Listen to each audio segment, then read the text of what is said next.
And Bernstein walks in and sits down. He's the only one in the whole auditorium. I was only really grateful that I had worn rubber underwear that day. Because it was just, the bow is your breath. The bow is that thing that binds you with the instrument. Koussevitzky, the way he played it was very different from the way I played it, basically because I was playing with a lot of orchestras all the time, concertos. Yeah. And in fact, I don't know how he played his own concerto with such a heavy orchestration and be heard.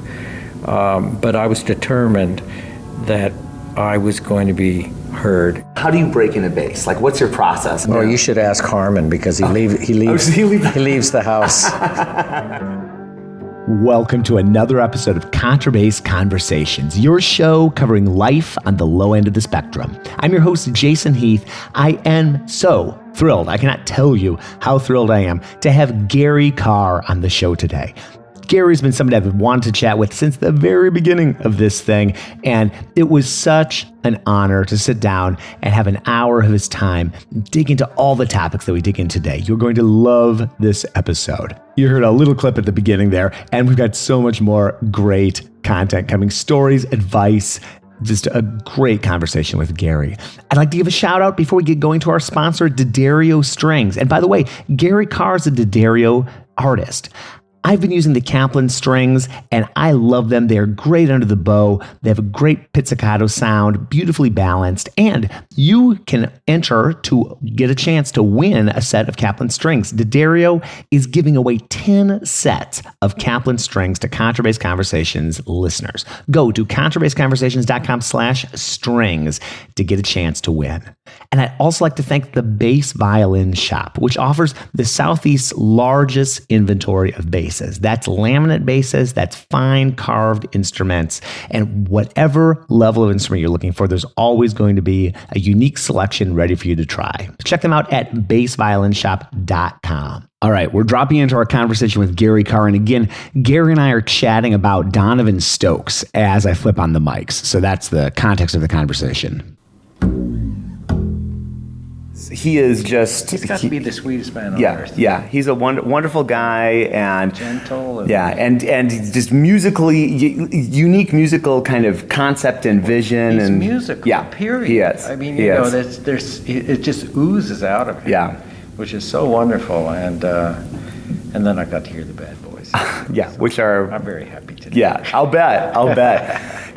We're having Donovan, I live in San Francisco, we're having Donovan out for this Golden Gate Bass Camp in a couple weeks. Oh, yeah. So, which is going to be a lot of fun. It still goes on. It still goes on, yeah. I mean, that's the one that Barry started it, and then he left, but the bass player named Richard Duke took it over, and it's going great. It's in the city now, in San Francisco, and it's a lot of fun.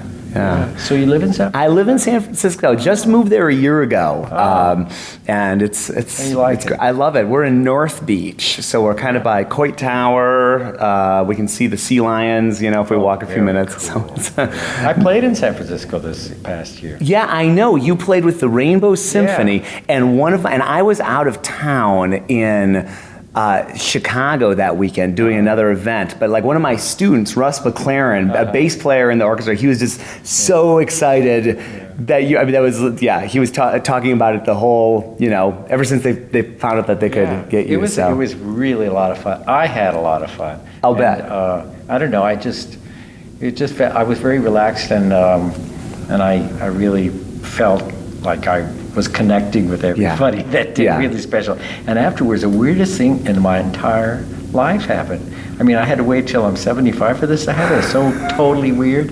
This man that I never met before came up to me and said, I was signing CDs, and there was a crowd around me, and people throwing questions very, a lot. Sure. Suddenly, and this guy says, "Do you take commissions?" And I didn't know what the hell he meant. I didn't want to say no. Right. So I said, "Yes, sure."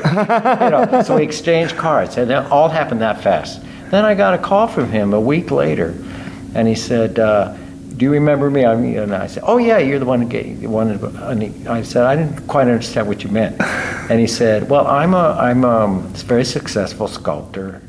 His name is Roger Ederson." Okay. And writer, And he said, and I want to commission up to 3 concertos for you. Oh, really? We'll choose the composers mutually, and then I want to direct the whole thing, because having heard you, I want the concerto to be specifically lyrical, and it's got to move the audience. I said, you're talking my language. I said, that's really great. You can direct the whole. He says, that's it. I'm not going to pay for it unless they do it. So he already chose Richard Marriott. He's a big-time composer. Yeah, in San Francisco. yeah, right. Yeah, so I think he's going to write. I didn't give him the whole story about the Amati, but he's calling it the Amati Concerto. Oh, that's great. And, nice. But isn't that wild? I mean, I've paid fortunes for. I mean, when you commission a concerto, you're talking about a minimum of $50,000 investment. Right. And here he wants to do 3 of them. That's amazing. That's serendipity of life. It's kind of like it really is serendipity. Yeah. I mean, I could believe it. There's strangest things happen.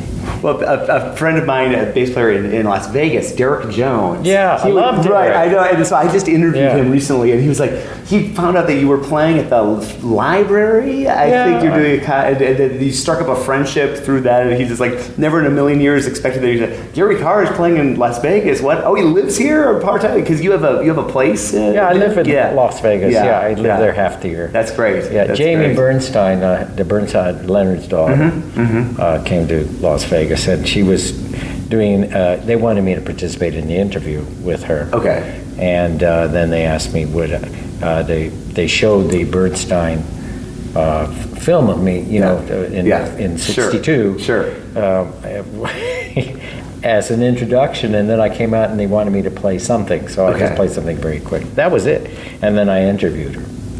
It was a lot of fun. So was that was in '62 that you did that? Okay. 62. And I mean that's like burned. So I have two. I mean that I remember like the first time I saw that and just being like, what? And like, but before I even saw. How would you see that? You were way too young. Well, repeated. Yeah. But before I saw that, you came and played with the South Dakota Symphony, and I'm sure you get this story a lot from different. But like you were in South Dakota. I'm from Sioux Falls, South Dakota. Isn't that great? Wow. So like Chuck Kreitzer was the principal bass, and he invited me backstage. He said, I'm going to be rehearsing. How did this work? He said, I'm going to be rehearsing with Gary Karr. But I hadn't met Chuck Kreitzer yet. So I go backstage, and I thought you were Chuck Kreitzer. I'm like, wow, Chuck Kreitzer's great. I wonder what Gary Karr is going to be like. And then I noticed the rose on your bass, and I said, oh, that's Gary Karr. And that was just like, you were the first solo bassist I'd ever heard, and just like that whole, and that, there was Jason before that, and then I started practicing the bass and going bananas. That's so cool. Yeah.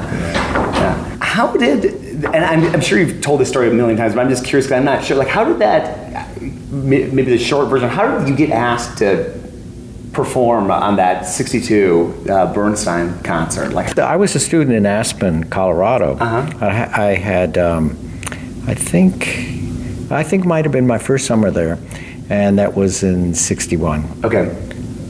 Or maybe it was my second year in '62. Gosh, I'm terrible on dates. But anyhow, it had to be '61. So I'm in Aspen '61 in summer, and Jenny Turrell was a wonderful faculty member there who was an incredible mezzo-soprano, had a huge following in New York, sang with the Met at one time, but was a really, really close friend of Leonard Bernstein.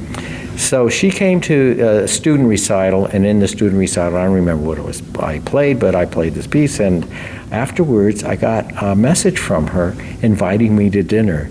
You can imagine, she was like a god, and to be invited to dinner to Jenny Turrell, and it said, P.S., please bring your bass. So I brought the bass along, and then she had a whole bunch of Russian pieces, and I come from Russian background, and so she put on the piano, and she said, let's do some things together. And so she sang some tunes, and then I read, a bass part obligato from the piano part, and I just played along with her. We ended up recording together and performing an awful lot together, some really wonderful performances that I could tell you. I'm sidetracking. So anyhow, so we became friends, and and this was all in this one summer. She goes back to New York and calls Bernstein, and she said, "You've got to hear this guy.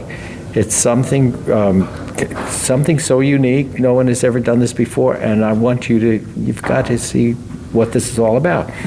And he said, "Okay, tell him to come to Carnegie Hall on whatever day." And I showed up at Carnegie Hall. I had to go on the stage. They let me in. I unpacked my bass. There was nobody there, and Leonard Bernstein walks in and sits down. He's the only one in the whole auditorium. I was only really, really grateful that I had worn rubber underwear that day. Because it was just, it was an experience. And so I started playing, and then when I finished, he said, "I want to have you on my show." And this was Young People's Concert. And the viewing audience at that time was 7 million people. And even today, to get in classical music, to get a 7 million hit on YouTube is really a runaway success. Yeah. And so I really managed to hit a lot of households in one evening, and that established my career. Boom, boom. After that, I got bookings, and so that was it. I can't even imagine having to play solo for Leonard Bernstein. I mean, that's like one of those inconceivable Yeah. I was wondering if I'm living in a dream or what is this? It all seems so surrealistic. And I've had lots of moments like that where I felt like I was in a Fellini movie, really. I'll bet. I'll bet. Is this me, or am I just participating in this, or am I watching it? I'm a very unassuming guy, and all this stuff, it freaks me out. It really does. That was something you mentioned when we were doing the panel yesterday, and because you had such a public role, right? Yeah. In the bass world, and then you're so extroverted and you bring such joy to the performances and stuff. But you also were saying that you're kind of an introverted person. I'm very introverted, and but I share that kind of malaise, I suppose it is. It's some kind of a problem with a lot of really well-known actors. Yeah. Many of whom I've met, and they're extremely. But when you get on stage, you overcome that, and I think by overcoming it, you project probably a more strong form of communication than if you were just like that all the time. That's an interesting concept. I think it's not that we're doing more than an actor who feels comfortable doing it all the time, but I think it focuses a kind of line of communication that's very strong. And I know that because I can feel it. I feel this give and take thing that goes on stage. But when I'm away from that, I really don't want it. I really want to curl up in my cocoon and be happy. Yeah, I was wondering, how do you recharge or get out of that? Because something's so public and you're so on, and you have such. Do you read or just sleep or just melt? How do you sort of balance that super extroverted activity? Yeah, well. I was doing it on such a regular basis that I had no chance to recharge for years and years. And so after I retired, that's when I found out what recharging is all about, because the stress peeled away like a layer of skin. It took about 3 to 6 months for that to happen.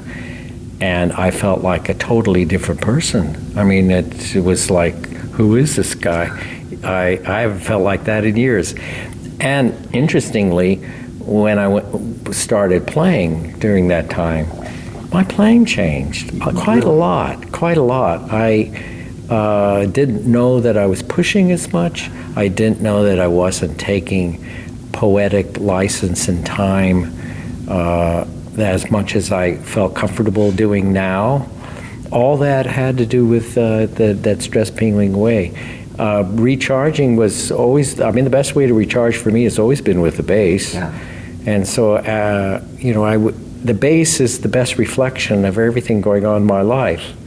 And so at that time, I've never gone through a day without playing. I really need it. It's like, I'm a chocoholic, and you know how chocoholics have to have their fix. Well, the bass represents chocolate to me. It's my fix, my daily fix. I mean, in fact, if chocolate could sing, it would sound like a double bass. Well, I remember your description of chocolate and the bass, like dark. Is dark chocolate? Dark chocolate. I'll tell you, I never had a taste for dark chocolate, and hearing you describe that, this is taking me back to like when I was in my teens. I started eating dark chocolate, and I started thinking of the bass, and I had that association. Yeah, so it's a wonderful descriptor of the sound of the instrument. And another thing, as I'm getting older, we go through changes. As we approach the last day, and all kinds of weird things happen along this journey, and most of us are totally unaware of it, unless a doctor tells you. Yeah. And so I go and practice every day, and all of a sudden I said, "Ooh, this is weird. I never felt that before." It's not a pain, but as an example, my vibrato. I've never ever had problems with vibrato. Never. It's always been the most natural thing to me in the world. All of a sudden, my vibrato gets out of control, weird, and I started thinking, wow, I wonder what that is. And then it suddenly occurred to me, as you get older, you lose a certain amount of bone density. It just happens. And so my vibrato relied so much on arm weight, and my arm weight has decreased probably a pound, maybe even 2 pounds. And so suddenly I don't have that kind of weight support anymore. And so I figured, gee, I got to do something to counteract that. So since the bass told me that this is a problem, I started lifting weights. Really? Yeah, I do weights every morning, and to make up for that lack of weight. And so my vibratos come back very comfortably again. Yeah. And so, so the little kind of reflections like that, the bass tells me everything. Really, it does. Did you think you were going to, because I mean, we had the concert where you announced your retirement and played. Did you have in your mind, it seems from my perspective, you're still staying pretty active, right? Not on that concert tour schedule, but are you playing more than you thought you would, or the same, or what? How have things unfolded since that decision? Well, my decision, my retirement was basically from the concert scene, and or from the professional concert scene. So I never stopped playing. I really didn't. I continue to play. I continue to practice every day, as I said. And I have a studio in my house that can seat 30 people, and so I do lots of concerts in our house. I enjoy still playing for people from time to time, but it's much more relaxed feeling now when I play. And I'll go out and I'll do things like the San Francisco Bay Area Rainbow Symphony, which I thought, how could I say no to that? Right. It's just too much fun. And so I'll do a few things here and there if I feel like it. And it's nice because money's not an issue anymore. I'm not doing it to make a living. I'm doing it because I really want to do it. So it's a kind of a different attitude. I never really, I'm amazed. I must say, it's quite shocking to me every single time that I perform, not in my house, but if I go out and perform. Every time I do, no one realizes more than I do how much fun I'm having, because I went to a master class of Janos Starker, a really good friend of mine, who said in that master class, and I took him very seriously, after age 60, your reflexes start slowing down, and your playing will greatly diminish. The level of your playing will certainly diminish. So I thought, well, if that's the case, then I want to retire at 60. And I had planned that for at least 10 years before, maybe more. I said, when I hit 60, I'm stopping because I don't want to lower my standard. I want to maintain what I really believe. And that is the reason I retired. Besides, there were weird numbers that came together. Not that I'm really interested in numerology. I remember that, though. I remember you did. What were all those numbers? A lot of strange things. Well, I turned 60. And it happened in 2001. The bass, the label inside the bass said Amati 1611. So that's all related to one. I was born in 41. Kusevitsky died in 51. I can't remember all the things. At that time, I mean, I listed like 10 different things, all with a 1 on the end. I said, gee, I mean, with all these numbers coming to the end, maybe that's, you know, it gives me a good excuse. Yeah, right. Yeah, but yeah, so I just pulled back and I lived off a pension. Yeah. You know, and said, I'm just going to have a little fun, you know. What, one of the things that, I can't remember if it was David Murray that was telling me, but at a certain point, you, in Canada, you went into teaching like in the schools, right? Yeah. And I taught in the schools myself. Oh, you did? A lot. Yeah. Oh, really? And I just love that you did that. And like, what was the motivation behind doing that?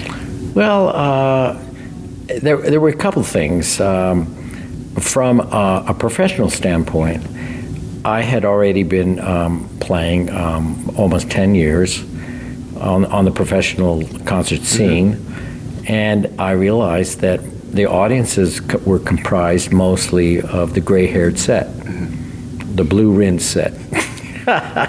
And I didn't see young people around, and I wanted to see young people around. I really like playing for young people, and they weren't there. And I thought, what's happening? I mean, you know, why aren't they coming to concerts? And it seemed logical in my own mind that it probably has to do with their education. Maybe they're not being exposed to music in the proper way, if they're exposed at all. Yeah. And I wanted to find out what was happening. So I started studying music education, and I was working with professors in Boston University. You know, I would teach at New England Conservatory, and then I'd spend the whole evening. In fact, I stay overnight with one of the professors, George Bornoff, who's phenomenal, and he was like a mentor. I mean, he really gave me so much information about music education that I really felt secure in applying for a job. So I was living in New Jersey at the time. I applied to New Jersey, Connecticut, and New York. I wanted to take a teaching job just to see what's happening in the schools, and I wanted elementary school. And I was turned down by all 3 states with very nice letters. It was very nice because they recognized who I was, but they said, you have to have the proper affidavits. You have to have the credentials, which is a piece of paper that's given to you when you get your degree in music education. And I wrote them back and I said, well, I was offered by Boston University the credentials, but I turned it down because I felt that might be one of the things that's wrong with music education, that they're not hiring people on the basis of their talent. They're hiring them on the basis of a piece of paper, which has nothing to do with anything. So I said, either you accept me on my terms, or I just have to accept the fact that you don't accept me. And so then I looked around, and George Barnoff said, you know, there's a new program that's beginning in Halifax, Nova Scotia. Would you like to participate in getting this thing rolling? And I said, that sounds really cool, but I still want to teach in the elementary schools. So I taught 30 classes a week of general music, but I also helped to build up the string program in addition to that. Wow. And but we played very interesting games, political kind of games, so we can get the funding and get the community support for our program. It became so successful, not because of my efforts. I mean, I only was one of many spokes in this wheel. It was so successful that not only did the whole community get involved, but parents wanted to study music as well. Oh, wow. And there were so many people that wanted to be involved in the music program, they had to turn an entire school complex over to the music department. Yeah, so this was really great opportunity. That was the one. So that was one reason, and I found out that in music education there were a lot of people out there who were discards by the musical profession, and they were the ones trying to interest kids in getting involved in music. It didn't work. And I was really angry with Juilliard. They didn't even have a program for it. I was angry at a lot of schools. I was on a jury at Indiana University. One summer when I was on their faculty, I was listening to violinists, one that was getting their applied degree in music, on violin, and another one's getting their music education degree with a major in violin. Well, the applied person I thought was terrific, absolutely wonderful. But he had a memory slip or something like that, so they made him take his jury again. I thought, what? This guy, give him the paper. This is ridiculous. And then this music guy, education guy came along. He was positively awful. It was shameful what he was doing. And he was going to get a degree in music, and they all passed him.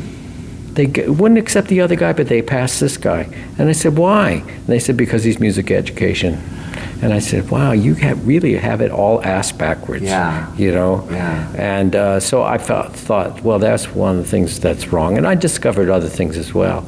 So that was one side of the issue. The other side was, being gay, I had gone through the process. I thought I might adopt children, possibly, but I didn't go through that. And I wanted to have an association with children. I wanted to find out what it's like to be in a parental type of situation, which school teachers very often are, especially in elementary school. Oh, yes, yeah. And so I really got to know kids, and I found out I was really good at it, at being a papa to these kids. I really enjoyed those years that I was in the public school.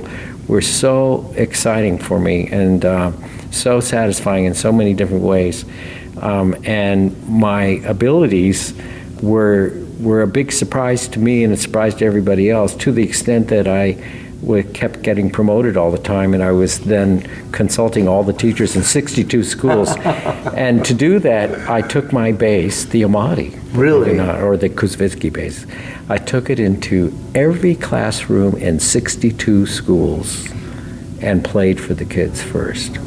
And it was a great experience for me. I learned a lot. I always, that's the one thing about teaching.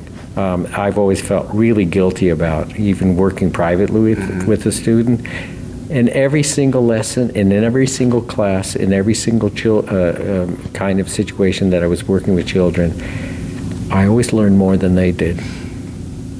Isn't that awful to admit that? But that's beautiful to admit, because it shows the way that your mindset is towards just everything that you do. Every student that comes in always presented me with a situation, a challenge that I never even thought about. And all of a sudden I had to get very analytical and think this thing through, and might have been something that I just came to very naturally, and now I have to analyze what it was that I did, and or what someone else did. And it was amazing. It was amazing for me. And after every lesson I felt so uplifted by this, and I felt really guilty because the students never knew that I was the one who was learning the most. And I got paid for it. Can you believe that? Exactly. that was the irony of the whole thing. It's just that feeling of making a difference, that primal feeling of making a difference with working with those elementary students. As a teacher, that's something. You play a concert and you're having a positive impact, and people are coming away and joy and everything. But there's nothing quite like that. Working with those kids and seeing them. There's nothing like that.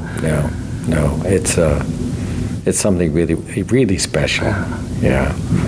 When did the Karr camp start? I know so many people that have participated over the years. It's gone a long time. This summer, I finished Karr camp last summer. Yeah. So this summer, and the month of July is the first month that I've had free in 45 years. That's how long it's been. 45 years has been going on. It started as a part of a Johannesson International School of the Arts, and a festival that existed in Victoria, began in 1971, and that was an amazing group of people. This man the visionary who began that, brought all the big name, Ruggero Ricci, Jano Starker, all the top performers of the time, Zara Nelsova, everybody to come to this little camp, a really kind of a seminar sort of thing, and we all ate our meals together. He brought a chef from Switzerland to cook for us, and wine. He really was a great host, and it was amazing summers and amazing for the kids. There were about 300 kids that would come to this every summer, and then we would perform 30 concerts throughout the summer. But that's where this is where I started really doing the Bornoff thing with basses, teaching by class rather than individual private lessons. And because I realized there are enormous benefits in that far exceed what can happen in a private room with one student. And that started 45 years ago. And then when the visionary who began all that died, so did the school. Okay. And the students had come to that previously, say, well, we'll just continue it on. I said, well, I'm not going to do the whole thing. And they said, well, why don't you run it? Just run your own thing. So I started a car camp, and I called it Car Camp. Of course, I had to spell it K-A-M-P. Because maybe I shouldn't be saying this. Well, it's over now, so I can't say it. Because the government of Canada, if they were coming to a university, as they really were, to do a seminar, which is what they were really doing, they would have to pay, when it began, $250 for a visa. But if you called it a camp, it was free. Oh. So I changed the title. It's a camp. Yeah, it's a camp. It became a camp. And so 45 years. Wow. Yeah, a lot of students, I guess, it came through our doors in all that time. Any of the Bornoff, the group, like my first experience with that was working with Jeff Bradisich. I came from South Dakota to Chicago, and I've been doing vomit exercises and everything ever since. I mean, like, what are some of the benefits to you of that? I mean, I see it's obvious to me that this is like a great way to learn. Like, why that approach versus like private lessons? Like, what do people get out of that, do you think? Well, I mean, vomit is that exercise. First of all, to do it properly takes about 45 to 50 minutes. Yeah, right. And who's going to do that alone? That's a good point. So it's a lot more fun in a group. And then the other exercises that I do along the way is the same sort of thing. Alone, it's not nearly as effective as it is in group because you can watch other people doing it and they have proper guidance. One of the young kids in the class this morning that I did it came up to me and said, why did we do that? I didn't have a chance to explain the exercise. I just told him what to do. And I told him, and I said, that exercise it's not a shifting exercise. It's not at all, really. I mean, you're shifting with your left hand, but it is a bowing, really difficult bowing exercise. And they said, well, why do you have to concentrate on the bow? I said, well, the connection between you and the bass is the bow, not your left hand. The bow is making the sound, not your left hand. The bow is your breath. The bow is that thing that binds you with the instrument. That's the bonding factor. And when you draw that bow across a string, and if you can feel at one with the bass, you're doing it right. If you're just moving the bass, fast across the strings all the time, you might as well play the accordion. I like that. That's good. Don't tell that to, is it Mark Rubenstein? Yeah, don't tell that to him. He was a phenomenal accordion player. I couldn't get over him. And a pianist par excellence. I was really great player. I've got, I had the chance to play on the Amati. I did a recital in 2006. Oh, you did? I did. Yeah, it was great. It was at the Cornery House at the time. They asked me, and so I had it for about a month. And I took all these photos of it next to my bass, and I have all these. I have students that have now gone on to win professional jobs that are like a photo of them with the Amati. They look so happy to be next to that bass, and it was fascinating for me because I've admired your playing ever since I started the bass, and it was just fascinating to me to like spend time on that bass and to experiment with the placement of the bow and just like sound on the bass and that sort of thing. And like as I got closer to the bridge, or as I had it in my mind the way you play the bass, and I tried to like maybe play a little, I don't know if closer to the bridge is the right word, but just that a little bit, I started to hear that bass open up in this way. And I've wondered, and I'm so glad we get to sit down, because I just, chicken or egg, I wanted to ask, like, the way that you approach the bass, like, do you think your approach was influenced at all by that bass, or were you playing that way before and then that bass came into your life? That's a very good question, and one no one's ever asked me before. That bass is a monster. Yeah. And it's not nice. It's okay, yeah. It is so demanding, and it is so revealing. I hadn't ever played on the bass that showed all the faults of my playing before. I mean, that instrument, anything you do, any slight thing, is just projected for everybody to know that you're a crappy player. I mean, it's just, so that was one thing. It took me 10 years to really like the bass after I got it. I don't think I played on it in public for 10 years after I got it. In fact, I even loaned it out to people because I didn't like it very much for that reason. Yeah. I would rather play on a bass that made me feel good about myself. That bass didn't. That was one thing. But Koussevitzky, the way he played it was very different from the way I played it, basically because I was in a different position than he was when he was performing. I was playing with a lot of orchestras all the time, concertos. Yeah. And in fact, I don't know how he played his own concerto with such a heavy orchestration and be heard. But I was determined that I was going to be heard. And so I had to figure out a way to do that. And I realized, for all kinds of reasons, if you want to go into it, I can explain it to you. But if you play toward the bridge more, the bass projects incredibly more than it does if you don't. If you back away from it, the sound just doesn't go out in the same way. And so I thought, well, if I'm going to be a concert artist, I'm playing with all these orchestras, which Koussevitzky didn't do. It was mostly recital work. He did that one thing for this concerto, but I was thrown into a totally different situation. So I figured I had to learn a way to really project the sound and so that it really spoke to everybody in the audience, not just the first 3 rows. That's how I came to that technique. Well, the bass didn't want to do that. The Amati hated it.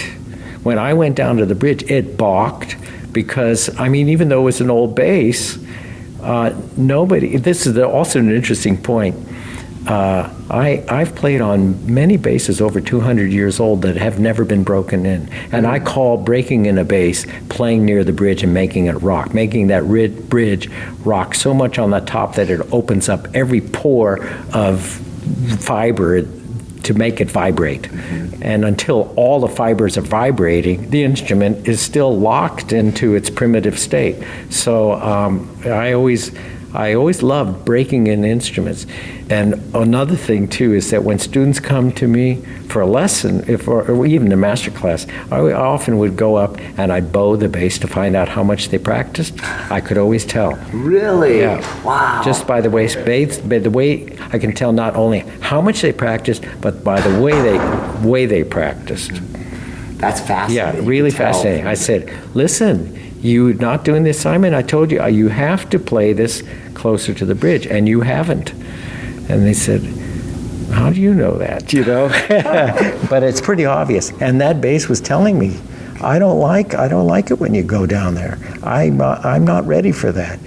And that bass was not nearly the projecting bass that it was after 10 years of performing on it. Okay. How did, maybe just in general, how do you break in a bass? What's your process? I'd love to. Well, you should ask Harmon because he leaves the house. It doesn't take really very long. Yeah.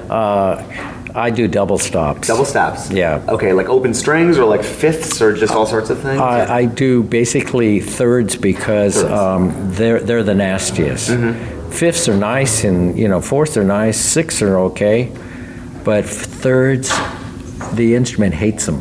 So it's getting the wood vibrating? Is that what? Yeah. A third on the bass, tuned in fourths, is something that's almost impossible to play in tune, really, because The other strings are responding with overtones that interfere with the actual interval you're trying to play. So, and when you play a third, the whole bass shakes.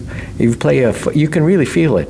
You put your hand on the back, play a third, and the bass is really vibrating a lot. You play a fifth, and it suddenly is calmer. So you want to play the kind of interval that really makes the bass shake.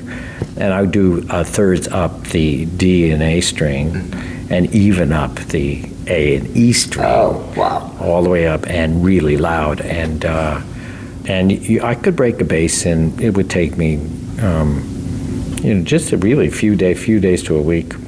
My recital, when it was in 1995, I did an IISB recital in Indiana. I guess was at Bloomington. I think it was Bloomington. I think that's so. Yeah, it was Bloomington, and the critic who had already reviewed me a number of times, and I had gotten that bass, I think 3 weeks before the concert, and so I broke it in, and the critic wrote in the paper, from the sound of his bass, it's obvious he was playing his Amati. It was a brand new instrument. Really? Yeah, and the other night, that was an Upton bass that had been made. He said, I finished making it 3 days before the concert. Wow. And and so I was the first one to really play on it. I didn't have a chance to break it in, but it was okay. It really responded fine, and I didn't bring a bow from Canada. I was too afraid to cross the border with ivory. With that, yeah. So I borrowed a bow, and it just happened someone had 2 lame bows, and so I borrowed one of those bows and did that. The close to the bridge and like how much it affects like just projection and what the bass does. I'd love to dig into that. I mean, I'm sure you've thought a lot about that. And I mean, I remember hearing you so well playing Dragonetti over the South Dakota Symphony, right? Yeah. And just like that was just so, like, the bass can do that? Wow. So like obviously like the approach you found, I mean, it's amazing for carrying over a full orchestra. Like, it works. And I'm sure you've thought about the physics of it, or the physics of it are pretty simple. Okay. Every note that you produce on the bass produces overtones. Right. And the overtones really go pretty high. And if you would say the range of the overtones from the fundamental to the very highest, and if you would look at a scale and say, it covers like 4 octaves or 5 octaves, when you're playing near the fingerboard, the overtones you're producing are in the middle of that scale, the middle 2 octaves probably. As you approach the bridge, both sides start approaching the top and the bottom more. Okay, yeah. So by the time you get really close to the bridge, you're hitting the highest overtones and the strongest fundamental. Sure. And very little in between. And it's those highest overtones that travel the fastest. So they reach the audience, they pierce them. And it's also practically the same overtones as produced by a cello or even a violin. Right, okay. So that's one of the reasons that it carries so well. It also gives a deceptive image to our ear that you're producing really, really low notes because the fundamental is so strong, but it doesn't have the other overtones above it. So one of the things that's really interesting is that conductors love big basses because large basses on stage sound really good because they're hitting all that middle register overtone, and that doesn't travel very far. It travels around the stage, and the conductor loves that because they can hear it. It doesn't go out to the auditorium.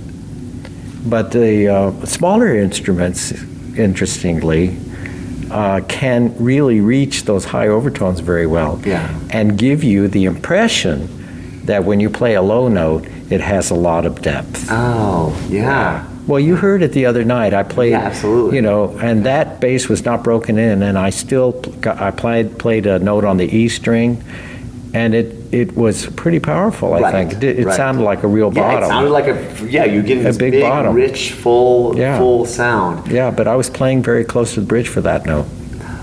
Yeah. What does that sound like?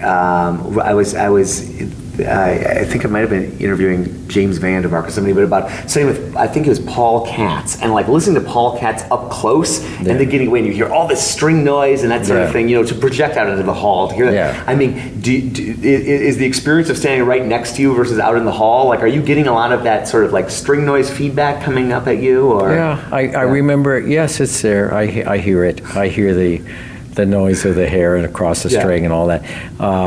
But it never bothered me because a lot of my bowing technique came from watching Jascha Heifetz on violin. Mm-hmm. I was fascinated by his bow, and when I stood next to him, it was scratchy. Yeah. And I thought, oh, that's really interesting. He's hearing that, but the audience isn't. How great that you're like that he was a major influence. I mean, he was a big influence. Yeah, I mean, I've watched like all the videos of him. Yeah. My youth orchestra conductor was a huge Heifetz fan, so we'd go over and watch. And what was it about his bow arm that did you try to incorporate? First of all, well, yes. I mean, first of all, he had a slow bow. Mm-hmm. Yeah. Much slower than most violinists, so he can hold note forever. He played closer to the bridge than other violinists. Yeah. Everything. And when he wanted to get crisp, clean sounds, he didn't move that far away from the bridge to do that. And also he used very flat hair. He didn't angle the bow. And so that's why I also do that. He used almost no pressure and got this nice warm sound. So I thought, well, why should I use pressure? I play close to the bridge, but I'm not pressing the bow at all. In fact, if someone came and took the bow out of my hand, it would be very easy to do because I'm not even holding onto it very tight. So it's all about the speed. You get close to the bridge, you can't draw the bow fast. Right. And I learned that from Heifetz. I learned that from watching string players. Janos Starker had a wonderful bow control. There was Emanuel Feuermann. Okay, sure, right. Yeah, Emanuel Feuermann had the greatest of all bow arms for cello, in my mind, because he was totally relaxed and he could go right to the bridge. Yeah. I think Madeline Crouch or Nicholas Walker, somebody told me, like, you and Francois, obviously started, came to prominence about the same time. And was this the first time you actually met in person? Yeah. Never met him before. Wow. I played in Paris numerous times, and in fact, I played with the Paris Philharmonic Orchestra, a gala occasion. It was full orchestra. Lalo Schifrin wrote a concerto for me that was being premiered in Europe, and it was quite the occasion. And also the Champs-Élysées Theater, where they performed, had just been restored. And it was an evening with 100 limousines driving up. I mean, it was really quite special. And Francois Rabbath's name was on the program in the bass section, but he wasn't there. And I had looked forward to meeting him, and he wasn't there. So by some strange coincidence or whatever it is in life, our paths never crossed, ever, until here. Well, it was great to see last night, his recital, and him dedicate his concerto to you, and look back. Wow. That was a memorable moment for sure. It was very memorable. And he did a recording probably not long after mine came out, I think, that is still a phenomenal wonderment to me. How he achieved the sounds on this recording he did. He used electronics.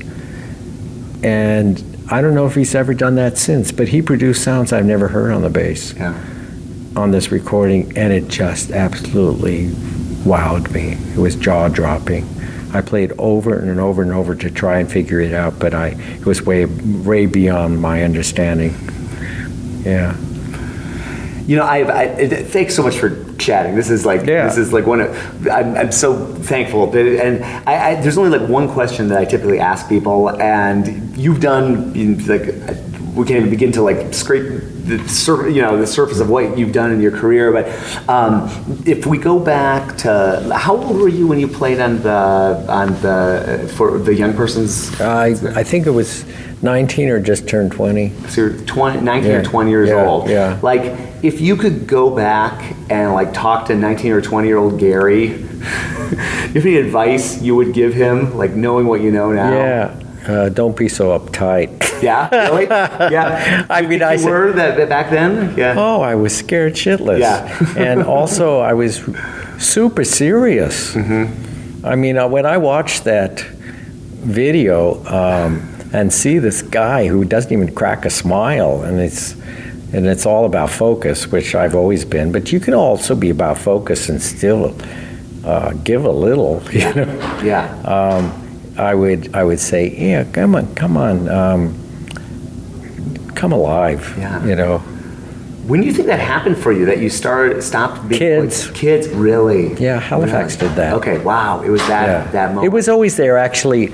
The Moses Fantasy, which I always regarded as a funny piece, and I don't know why I didn't do it that way with Bernstein. I mean, it was really odd that I played it so seriously.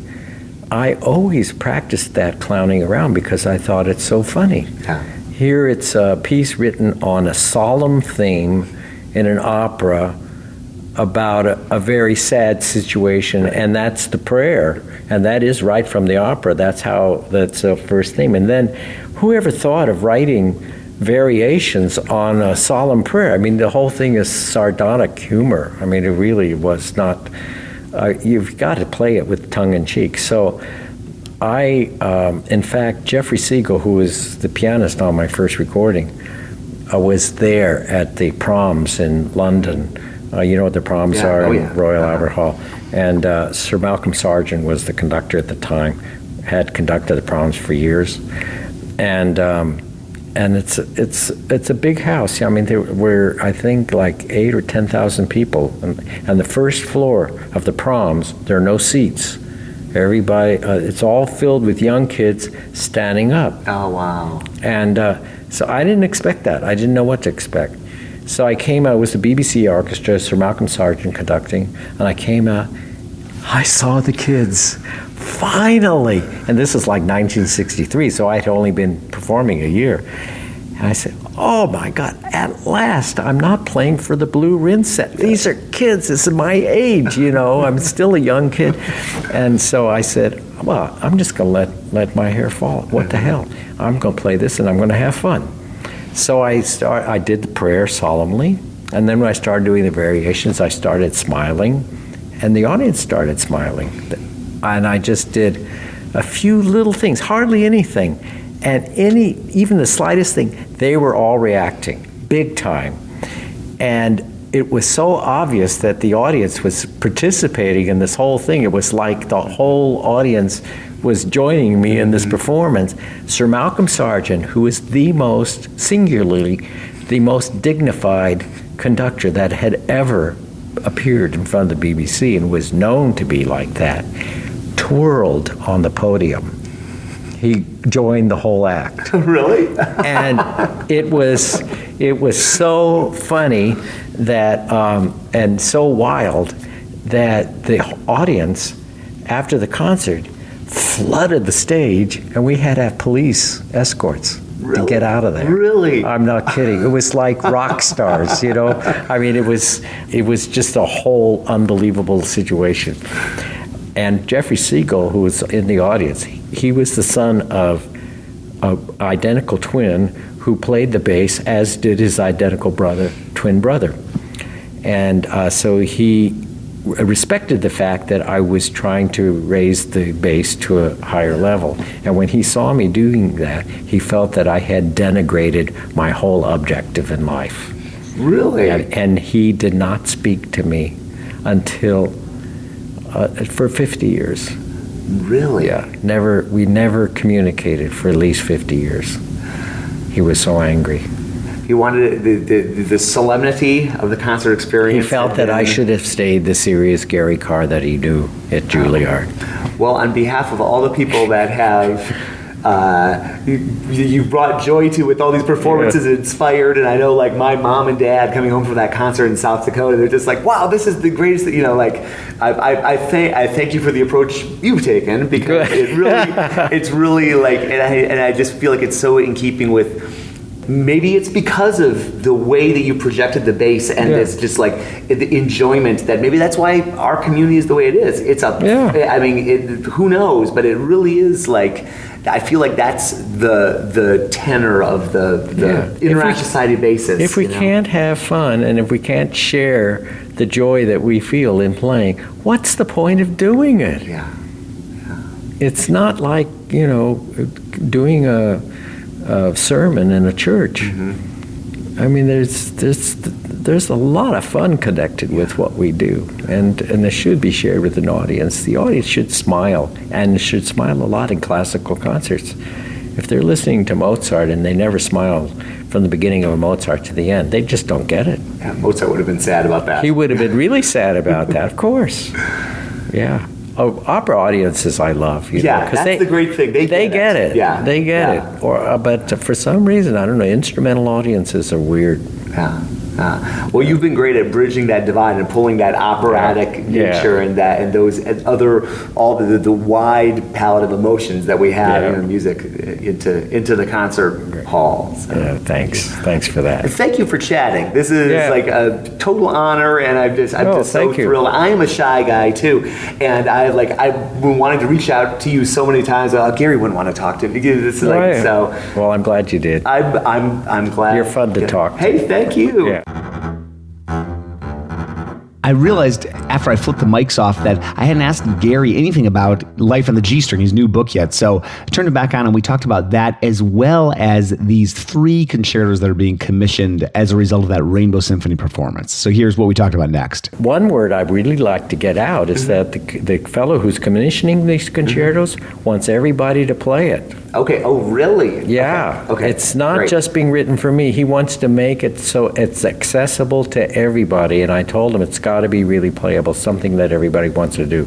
Nice. So that's his aim. Okay. And I'd love to get the word out. So if anybody has an opportunity to play with orchestra, I'd like to know that so I can pass it on to this guy who's doing the commissions, because if we have dates or potential dates, or if there's a potential for someone else to perform it, that'll make it even more exciting for him. Great. I will spread the word on that. And I can't believe I forgot to mention. Can you tell us just a little bit about the Moses Fantasy? I always introduce that. I would always say that the story goes that Paganini wrote this piece while being you've heard this, but when he was ensconced in jail one time, and he had his violin to practice on, which he did much to the distress of his fellow jailees, nonstop for days, and until he broke a string, which was received with tumultuous applause. And he kept on playing until he broke another string, then another string, and then finally on one string he wrote the Moses Fantasy. And I told that to Florence Henderson, who was the MC of a Bell Telephone Hour show. That was a popular show at that time.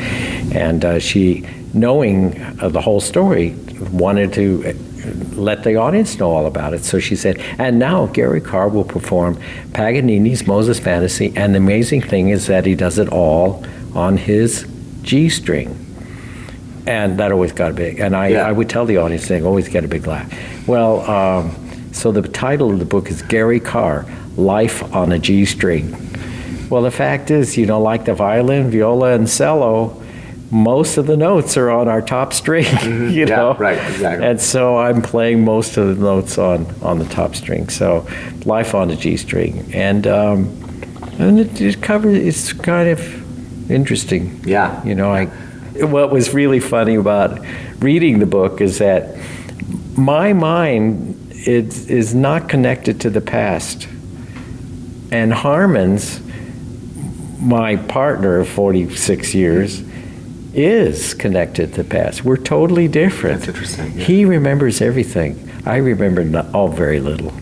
Because the way my mind works, I'm always obsessive about the next step.